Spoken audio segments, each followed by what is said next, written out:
ফারজানা শারমিন পুতুল, সমাজ কল্যাণ মন্ত্রণালয়। এখানে বক্তৃতা দেওয়ার আসলে সময় নেই। আমি আপনাদের সন্তান, আপনাদের মেয়ে, বহুবার আপনাদের সামনে বক্তব্য দিয়েছি। আজকে বক্তব্য দিবেন মাননীয় প্রধান অতিথি। তাই এখানে আমি শুধু একটা কথাই বলবো, শহীদ প্রেসিডেন্ট জিয়াউর রহমান বলেছিলেন কুষ্টিয়া আমার দ্বিতীয় জেলা। আজকে আমরা সেই সম্মান রাখতে পারিনি।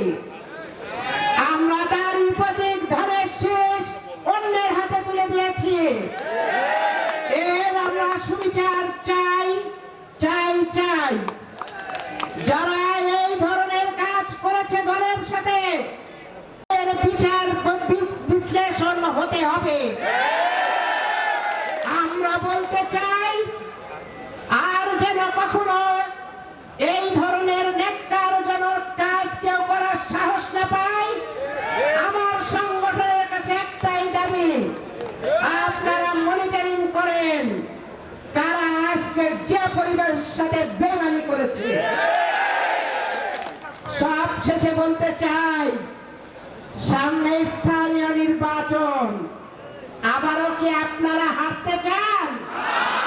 যদি তা না চান, আমি সংসদ সদস্য হিসেবে আপনাদের নির্দেশনা দিচ্ছি, এক ছাতার তলে বসেন, দলকে ঐক্যবদ্ধ করেন, সংগঠনকে শক্তিশালী করেন।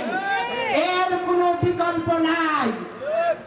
আসুন সবাই একসাথে বসে রাজনীতির আলোচনা করি, সংগ্রাম করি, দেশ গড়ি।